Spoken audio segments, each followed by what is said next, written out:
The Bulls versus the Bears. Get in the game. www.tackletrading.com.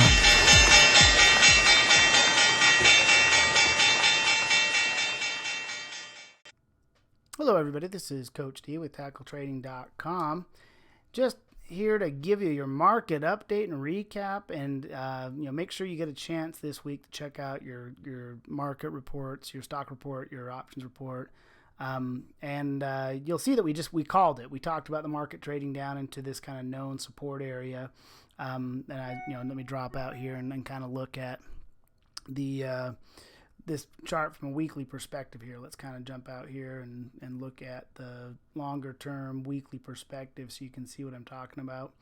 Let's drop out here, look at 10-year weekly chart, and just kind of see the overall channel in the market we're talking about. So these were the key support resistance zones, big numbers, $2,000 ballpark, $1,900 ballpark. And then this is a trend channel, starting with the market lows, and just connect as many pivots as you can.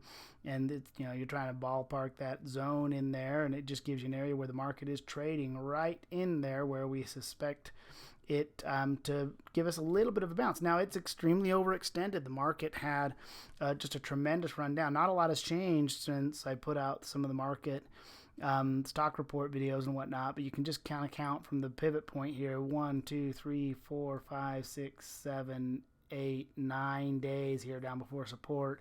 Statistical average is 10 days, but just conceptually speaking, it came right down into the known support zone, and we're seeing it give us a reversal. Now, let me see if I can, let's zoom out on that real quick here and just kind of show you one more time some of the things that kind of give us the clues to seeing how that market slowdown occurs. First thing you'll notice here is the size of the candles. So you got, this big candlestick here, big drop, and the next candlestick, kind of retraced up halfway there. And the next drop on the candlestick, the candle body smaller, the total length of the candle is a good size for a big bear day, but you see that the next drop here is smaller, so covering a much smaller distance. And then coming down into the known support zone, you see even a smaller drop still. And that's where you'll see reversals. You'll also notice higher lows. Now, the volume has been above average on these stocks, on the index, and this pink line here represents 20-period moving average, and so selling occurred on it well above average, and then the support zone kind of coming in here on well above average, and so that's a good sign. But with the momentum on this and the general market sentiment, you got a lot of downward momentum in here, and so we expect this rally to come in here. I usually expect a reversal to last maybe 3 to 5 days on average. And I would say, as far as like how far I expect it to run, one of the things I'll watch for is a Fibonacci retracement on that just recent cycle. So you go grab a Fibonacci retracement, and you want to know where the market's likely to form resistance. You draw that, support resistance there, and it's already trading at the shallowest zone, 23.6.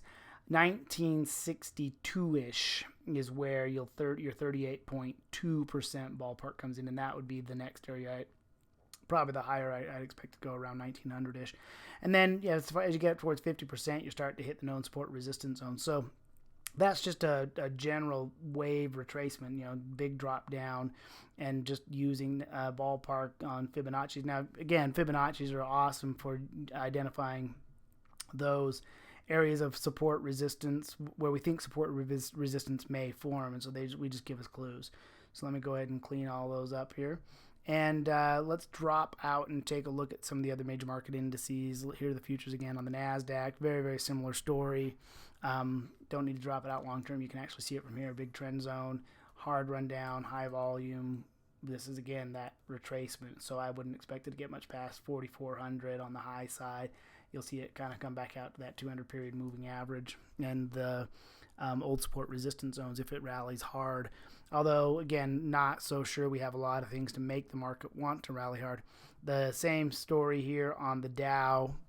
Very, very similar thing. You kind of trend ballpark in here, and key support zone, very small rally thus far.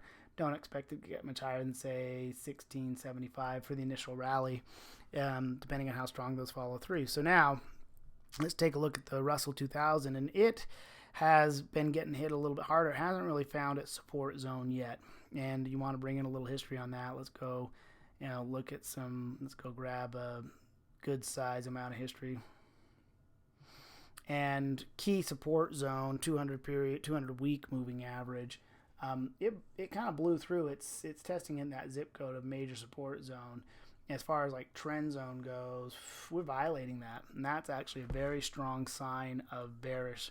We haven't violated that on the other indices, but we have on the Russell 2000 index. So, and what you'll see here is kind of massive forming head, and you might see a break down here, head and shoulders. You might see a rally and then a break. But definitely showing some weakness on those small caps, and that might be a good sign of what's going on in the broader market. Here we got oil, crude light. And the question is, where's the bottom on this? Now, seasonally, I expect oil to run come February. I don't expect it to move till February, but come February, March, I usually expect a good run in oil for the spring, clear through May, almost June, assuming the market behaves right. But what I see here is kind of a falling wedge, and that's it's broken key support. We're trading down here at 20-plus year lows. And $30 is a big number here. Keep an eye on that. It hasn't found support. This could be an opportunity. I don't think it's going to be much more sustainable to the downside as those oil producers keep battling it out. Kind of, again, an inventory price battle, pushing the others out of business. Now, here we got the dollar index, and we're looking at that testing. We're out towards that dollar 100 level, and overall, this is a weekly time frame again, the dollar strengthening is a good thing. You see kind of support resistance zone, and I'm kind of watching for a cup and handle, and I definitely don't mind owning it. 100's a big benchmark. If it clears that, watch out, go bulls on the dollar. So interest rate policies should help with that. And then here we got gold, kind of down. It's bucked the market trend a little bit, but it's in the context of a downward trend, so you got to keep that in mind. The precious metals are kind of dropping into that falling wedge here, and even though it was up this week, I kind of expect it to come in here, and I'm expecting to see it down towards 1,000. I'm not very bullish on the precious metals, gold or silver. Very, very similar in that regard. And then the thing that's been showing us the market's true face is the volatility index, and you're seeing the VIX a little higher. And it's traded, dropped back down today towards 22, but it got out there towards some areas where anything time you get above 26, that means options are getting big, fat premiums, very expensive premiums. And the market is very, very tentative. It's market low means the market's fat, dumb, and happy. Right now, the market's very tentative up in these areas where, fear registers, and it's measuring the implied volatility on the options in the S&P 500. And you can see, how it behaved back in August. It shot through the roof, and if a market breaks much more support, you could expect the VIX to shoot through the roof as well. But just keeping an eye on that, and that means that at this point, options, there's good premium out there, so it'd be a good time to be selling options. Try to sell with the trend. Good opportunity for things like bear call spreads as the market puts in that rally, and that's kind of what I'd be looking for on that. If you want to look at that, if the question is if you think the market's going to find some support in here, and again, let's drop that into a daily time frame. It certainly can recover, but at this initial stage right now, I'm expecting a very short-term recovery. We're already a couple days into it, and I expect to maybe see no more than 2-3 days more. 1960, 2000 ballpark would be a pretty amazing run for it. I'm more in the 1960 zone. I'm kind of expecting it to come in here, fail to rally, and then it would have to come into this zone and retest and see if we can put it in an equal or higher low. And before I would take a bullish, and I would need to see it reverse above a pivot point before I started feeling bullish in overall sentiment. Otherwise, I think our sentiment should be very much to the bearish side. This is Coach D with TackleTrading.com. Make sure you take time to look at the stock report, the commodities report, options report, and Forex report, and take advantage of the information there, the videos, the tables, the charts, the graphs, and most importantly, some of those stock picks, because the best way for you to learn is to practice. See you guys in the clubhouse. Isn't it time you got off the sidelines and tackled trading? Join our online community of active traders where we make it happen every day. Stocks, options, futures, and Forex at www.tackletrading.com. Get in the game.